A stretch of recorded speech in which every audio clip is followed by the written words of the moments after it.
Selamat sore atau selamat malam Bapak Ibu yang dikasihi oleh Tuhan. Sungguh berbahagia saudara dan saya tetap diberi kepercayaan, bahkan ditaruh oleh Tuhan di hati tiap kita untuk bersekutu, beribadah, dan bahkan Bapak Ibu Saudara dipanggil pelayanan untuk menjadi pendoa-pendoa yang baik.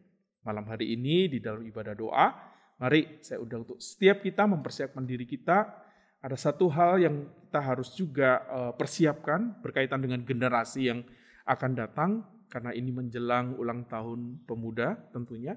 Kita siapkan satu buah pujian. Ini berbicara tentang anak muda yang bisa jadi teladan. Kita pujikan pujian ini bersama.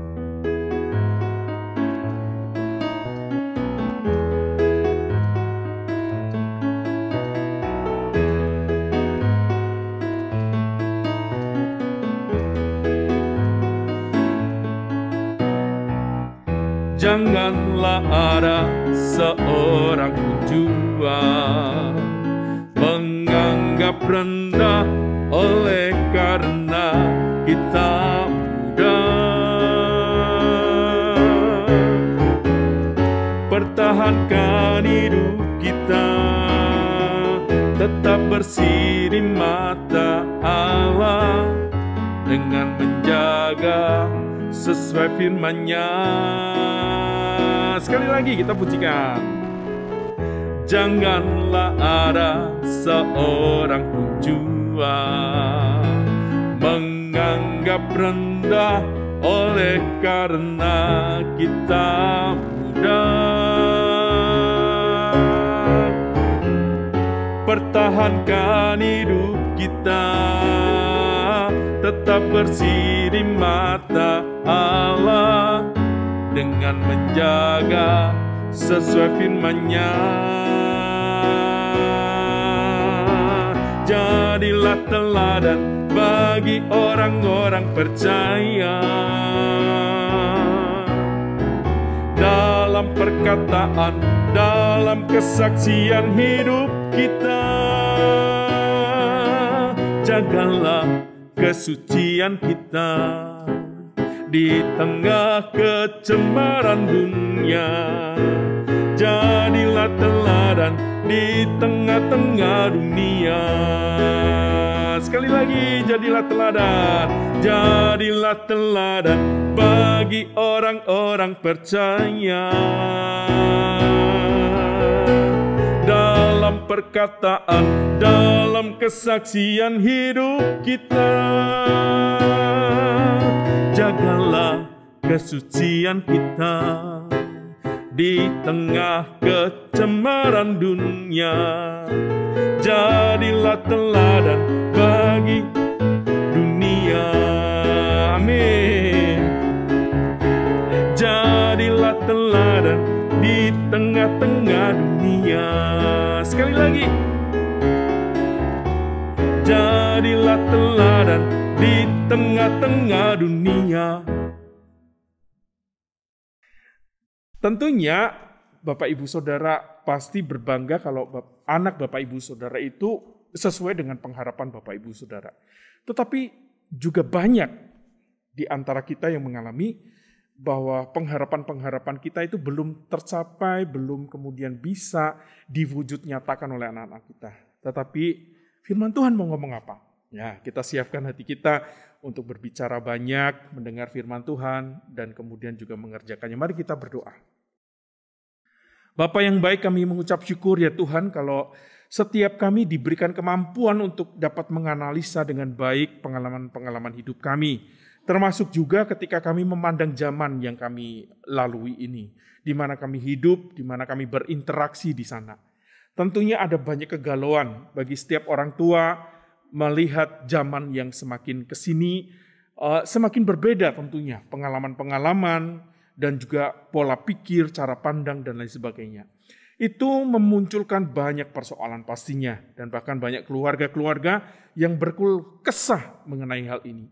Tetapi kalau dari sudut anak muda, tentunya bagian-bagian ini juga menjadi kesulitan tersendiri karena ketika menerjemahkan semangat zaman bagi anak-anak muda kami tidak kemudian bisa berinteraksi baik, berkomunikasi baik dengan orang-orang dari generasi-generasi pendahulu kami. Tuhan, tentunya hikmat-Mu menyertai kami, khususnya pada malam hari ini.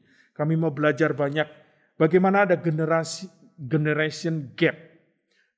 Ada jurang, ada jarak dari generasi ke generasi dan bagaimana menjembataninya. Tentunya ini tidak gampang. Firman-Mu akan menolong kami.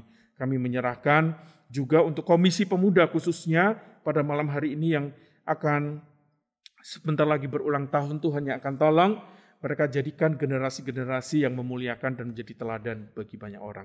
Di dalam nama Tuhan Yesus kami berdoa. Amin. Nah, Bapak Ibu yang dikasihi oleh Tuhan, saya rindu Bapak Ibu Saudara dan saya bersama-sama membaca bagian firman Tuhan dari Yeremia. Nah, saya masih suka dengan Yeremia. Kalau kemarin di dalam khotbah di hari Minggu, saya berbicara banyak dari Yeremia 9.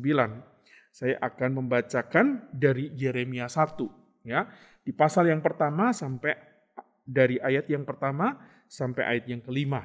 Ya, saya akan membacakan bagi Bapak Ibu Saudara. Demikianlah firman Tuhan. Inilah perkataan Yeremia bin Hilkia dari keturunan imam yang ada di Anatot di tanah Benyamin. Jelas Yeremia dari background keluarga seorang imam. Dalam zaman Yosia bin Amon, Raja Yehuda, dalam tahun yang ke-13 dari pemerintahannya, datanglah firman Tuhan kepada Yeremia. Ini bicara banyak tentang perpecahan, ada kerajaan Israel Utara, Israel Selatan, dan Yeremia hidup di sana. Firman itu datang juga dalam zaman Yoyakim, jadi lintas generasi nih. Yeremia itu hadir di sana, ya. Firman itu juga datang dalam zaman Yoyakim bin Yosia, Raja Yehuda, sampai akhir tahun yang ke-11 zaman Zedekia bin Yosia, Raja Yehuda. Generasinya banyak. Dia menjalin satu generasi ke generasi yang berikutnya.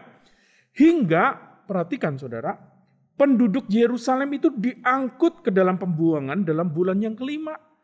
Artinya ada satu hal yang menarik saudara harus simak di sini. Pergerakan zamannya itu sampai kemudian Israel atau dalam hal ini umat Tuhan itu kemudian dibuang ke Babel. Hidup di dalam perbudakan di sana. Ayat yang keempat dan kelima, firman Tuhan datang kepadaku bunyinya, sebelum aku membentuk engkau dalam rahim ibumu, aku telah mengenal engkau. Dan sebelum engkau keluar dari kandungan, aku telah menguduskan engkau. Aku telah menetapkan engkau menjadi nabi bagi bangsa-bangsa. Nah, sedemikian jauh pembacaan firman Tuhan. Berbahagialah bagi Bapak Ibu Saudara yang sekarang ini hadir untuk bersama-sama dengan saya di dalam ibadah doa. Setia untuk melakukan firman Tuhan juga di dalam kehidupan keseharian. Nah, Bapak Ibu yang dikasihi oleh Tuhan, memang betul tema kita pada malam hari ini bicara banyak tentang generation gap. Generation gap ya. Saya tergelitik untuk kemudian membawa Bapak Ibu Saudara menyimak bagian firman Tuhan ini. Apa hubungannya sih gap generasi ini dengan hal-hal yang terjadi di dalam zaman Yeremia ini? Saudara, zaman kehidupan di Yeremia itu sangat unik. Perhatikan mengapa unik? Karena Yeremia itu hidup di tengah-tengah pergantian pemerintahan yang begitu rigid. Artinya ada satu kondisi-kondisi tertentu yang sangat berbeda dari pemerintahan sebelumnya ke pemerintahan yang baru.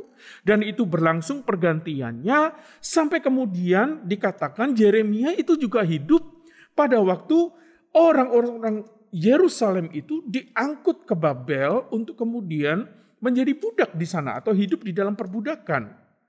Jelas kan? Artinya ada satu kondisi-kondisi waktu yang kita lihat zaman berganti, zaman berganti, zaman berganti. Ada kondisi-kondisi yang berbeda pada waktu itu dan ini amat unik gitu loh. Maksudnya tidak semua diizinkan melewati hal-hal itu gitu. Tidak banyak nabi-nabi juga melewati kondisi yang sama seperti Yeremia. Tetapi Yeremia dipakai oleh Tuhan di dalam kondisi seperti itu. Itu yang pertama. Yang kedua, kondisi Yeremia itu betul-betul kalau diistilahkan itu seperti no turning back point gitu. Tidak ada poin untuk bisa kembali lagi. Kenapa? Karena itu adalah zaman istilahnya di mana Tuhan itu menghendaki untuk Israel, bangsanya itu didisiplin. Mereka diizinkan untuk kemudian mengalami banyak penderitaan dan itu gak ada kesempatan untuk balik lagi. Perhatikan ya, kalau saudara melihat kehidupan Yeremia itu berdekatan dengan Nabi Amos, ya kan? Nah, di dalam kitab Amos jelas-jelas di sana dikatakan seruan-seruan Amos itu adalah bertobatlah karena murka Tuhan akan tiba. Masih ada waktu untuk memperbaiki kelakuanmu supaya bisa terhindar dari murka. Jadi di zamannya Amos, orang itu suruh bertobat. Ada kesempatan second change. Mungkin kesempatan ketiga, kesempatan keempat, kesempatan kelima, nggak tahu saudara. Itu kesempatan yang Tuhan tawarkan bagi setiap yang mau bertobat, yang mau berubah dan mau diubah oleh Tuhan.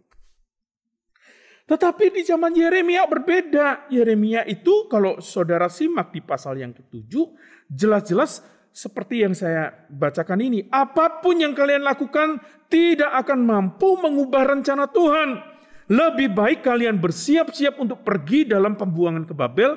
Karena sehabis itu Tuhan masih punya rencana untuk memulihkan kalian. Lihat, kalau tadi di zaman Amos disuruh ada kesempatan untuk bertobat. Tetapi di kesempatan Yeremia jelas-jelas tidak ada kesempatan lagi untuk mereka bertobat. You harus jalani deh kesulitan ini, disiplin ini. Gak bisa enggak? Jelas enggak? Ada satu generasi diberi kesempatan. Tetapi ada satu generasi yang tidak diberi kesempatan oleh Tuhan. Gak ada kesempatan untuk berpikir banyak, jalani saja. Jelas. Di situ saudara memahami bagian ini. Jadi ini unik. Saya nggak tahu apakah zaman kita sekarang ini adalah zaman di mana mirip-mirip. Karena kita mengalami penderitaan pandemi yang tidak satu dua bangsa, tetapi seluruh bangsa di dunia mengalami penderitaan. Nah ini adalah ya boleh disebut sebagai ya kurang lebihnya mirip dengan kesulitan yang berbeda tentunya. Lalu kemudian kita ngomong tentang panggilan Yeremia. Saudara perhatikan di sini ya. Di dalam ayat yang ke-9-10 saya akan bacakan. Lalu Tuhan mengulurkan tangannya dan menjamah mulutku. Tuhan berfirman kepadaku, sesungguhnya aku menaruh perkataan-perkataanku dalam mulutmu. Ketahuilah pada hari ini aku mengangkat engkau atas bangsa-bangsa dan atas kerajaan-kerajaan untuk mencabut dan merobohkan, untuk membinasakan dan meruntuhkan, untuk membangun dan menanam. Artinya di dalam banyak kesempatan kesusahan, panggilan Yeremia itu sudah amat sangat jelas di dalam generasinya. Bahwa dia itu dipanggil sebagai nabi untuk menyuarakan kebenaran. Untuk kemudian meneguhkan umat pilihan Allah bahwa penderitaan yang dijalani ini ada maksud, ada rencana Tuhan yang indah. Sebagaimana tadi dikatakan bahwasannya Allah itu juga akan memulihkan bangsa ini. Kalau tadi dikatakan ada waktu untuk membinasakan, ada waktu untuk meruntuhkan, tetapi ada waktu untuk membangun, dan ada waktu juga untuk menanam. Lihat nih. Panggilan ini jelas di dalam kehidupan manusia modern sekarang ini, di mana Bapak Ibu Saudara dan saya, terutama generasi muda nih. Anak-anak muda sebagaimana Yeremia. Dipanggil untuk di dalam zaman yang susah ini jangan kemudian kita itu terlena gitu loh. Panggilan ini jelas loh anak muda. Hey, yang ada nonton saya harap sih anak muda. Nanti saya akan ingatkan mereka untuk menonton ini. Meskipun ini di recording. Berarti masih ada kesempatan untuk mengingatkan para anak-anak muda untuk melihat bagian ini bersama-sama. Ada satu bagian di mana anak muda itu dipanggil sebagaimana Yeremia pada waktu itu. Untuk tidak santai-santai. You harus kemudian berkarya, you harus kemudian bekerja, you harus kemudian menanam, menabur. Meskipun kondisinya itu penderitaan, kesulitan, kesusahan. Panggilannya sama. Jadi bukan berarti beda generasi, panggilan generasinya beda, bukan. Tetapi panggilannya sama. Ya, saudara harus memahami itu. Lalu kemudian bukan hanya tentang persoalan panggilan Yeremia yang bersifat unik, tetapi kehidupan Yeremia dan orang-orang Israel itu juga unik. Yeremia itu di pasal 16 ayat yang kedua, ini Nabi ini kasihan ya, karena semua yang diucapkan untuk dikatakan Yeremia sebagai bagian dari suara kebenaran itu harus dilakukan secara letterleks oleh Yeremia. Di sini katakan, janganlah engkau mengambil istri dan janganlah engkau mempunyai anak laki-laki dan anak perempuan di tempat ini. Saudara ngerti nggak? Letterleks.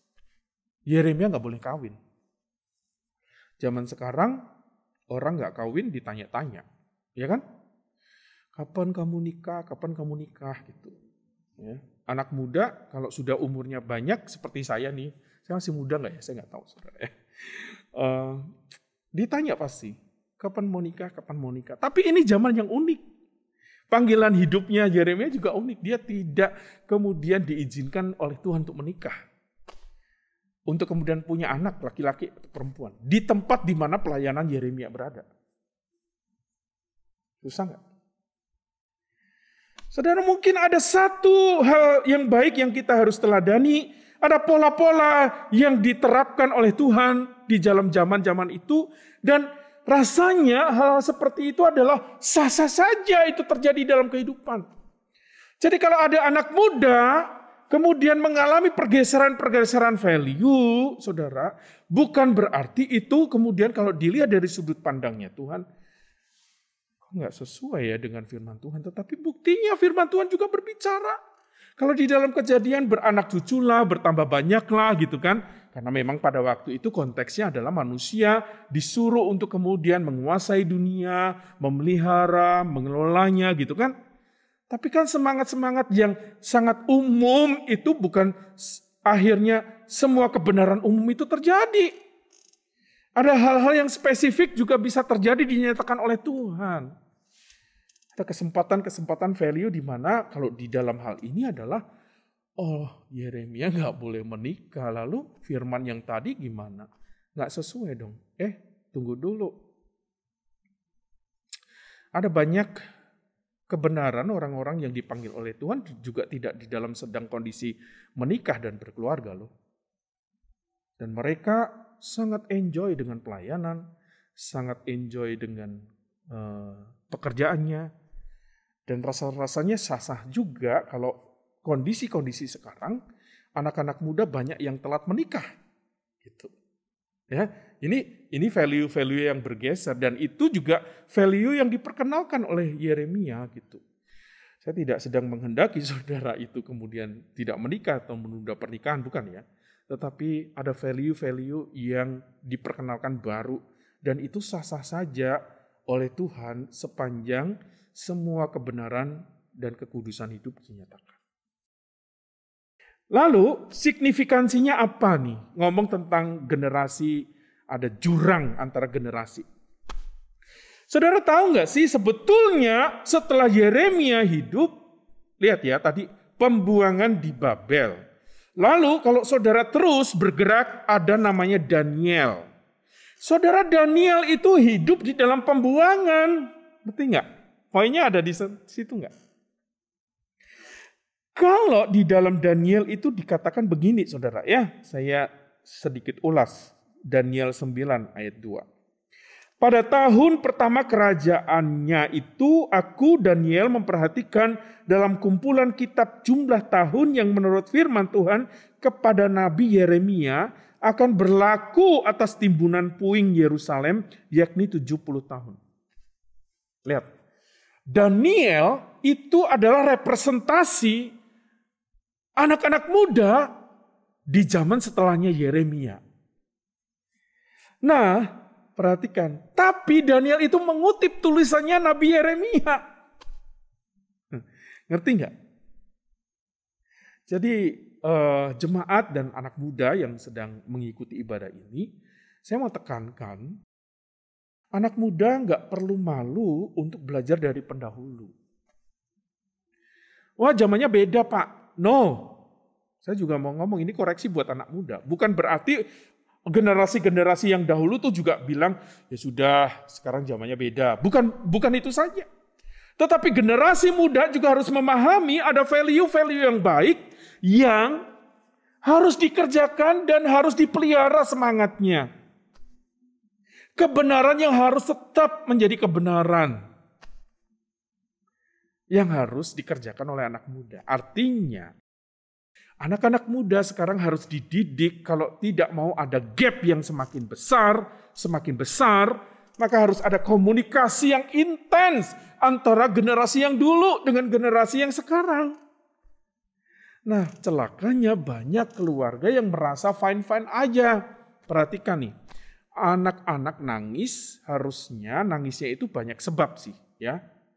Tetapi pendidik yang baik di dalam keluarga atau orang tua yang baik ketika nangis itu kesempatan ada relasi intim. Ada percakapan intim, ya kan, dengan anak. Tapi menariknya orang tua sekarang, anak nangis, setelin HP, nonton YouTube, betul?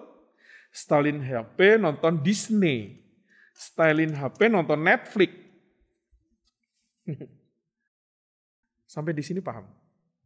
Gak ada penerusan kebenaran di sana. Yang ada adalah pokoknya diam aja loh. Lu diam, baik deh. Enggak, Bapak Ibu Saudara. Ini artinya gap generasi ini harus dijembatani oleh kedua belah pihak. Anak nangis, anak sedih, jangan larinya ke tempat yang begitu-begitu atau ke teknologi atau hal-hal yang lain. Tapi datanglah ke orang tua. Mah, Pak, aku ada masalah nih. Ini PR untuk anak muda. Kalau tadi PR untuk para orang tua, pendahulu. Sekarang PR. Jadi ada interaksi dua pihak, Bapak Ibu Saudara. Nggak pernah bisa sepihak kalau berkomunikasi. Bapak Ibu Saudara ketika bersama-sama dengan Tuhan, berbicara kepada Tuhan, Tuhan juga berbicaranya dua pihak. Tuhan melalui firman berbicara. Tuhan melalui pimpinan Roh Kudus berbicara. Dan kita harus mendengar. Dan kita harus memperhatikan. Dan kita harus menyendengkan telinga dan kepala kita. Itu kan interaksi dua pihak. Kita boleh menaikkan doa, boleh. Apapun doa kita naikkan, kita teriakkan. Itu kan aksi kita.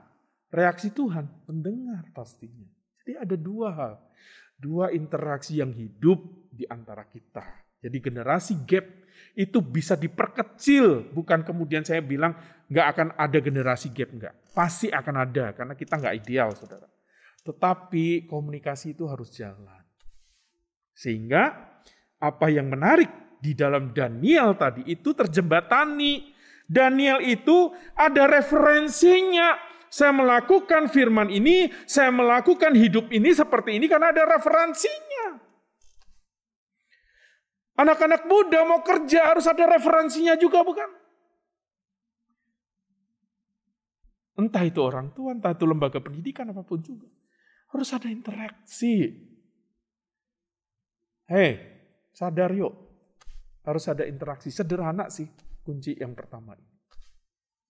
Yang kedua itu adalah perihal tentang bahwa saudara dan saya, terutama para anak muda, sebetulnya bukan khusus anak muda juga, tapi juga setiap kita harusnya bisa menjadi template, model, role bagi yang lain.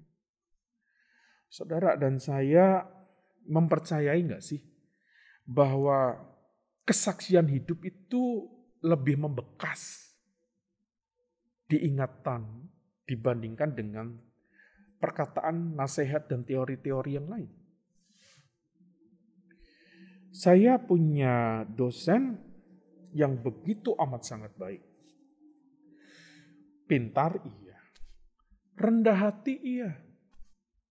Ketika saya pulang, dan bahkan sekarang ini jadi hamba Tuhan, dan tidak kuliah lagi, saya hanya ingatnya tentang kebaikannya dia, teladan hidupnya dia. Waktu dia datang ke kamar saya, doain saya. Waktu dia doain, dia bukan hanya cuma berdoa, dia bawain susu, dia bawain minuman yang sehat, yang dia berkata bahwa ini baik untuk kesehatan, untuk pemulihanmu. Cepat pulih ya.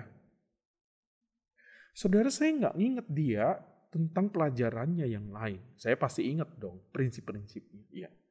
Tetapi yang paling membekas sampai dengan hari ini itu adalah kesaksian hidupnya. Saudara, anak muda jangan pernah disepelekan karena engkau muda. Pujian tadi kan bilang begitu. Gap generasi ini jangan diperparah dengan anggapan dan menginferiorkan yang lain. Jangan kemudian yang satu superior, saya senior, you junior, you harus tunduk, bukan. Tapi berlaku equal sama. Kita jadi saling memberkati satu dengan yang lain. Dua prinsip ini tentunya menjadi kunci generasi gap itu enggak tambah lebar.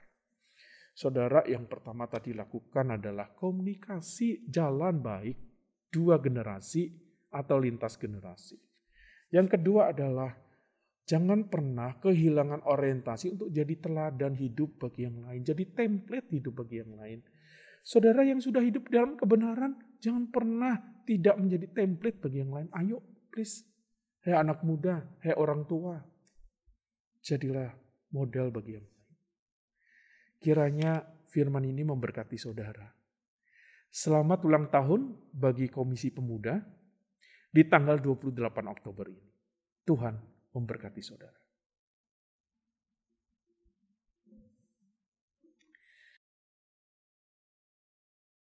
Bapak Ibu yang dikasihi oleh Tuhan, ada hal-hal yang mau saya sharingkan berkaitan dengan Komisi Pemuda.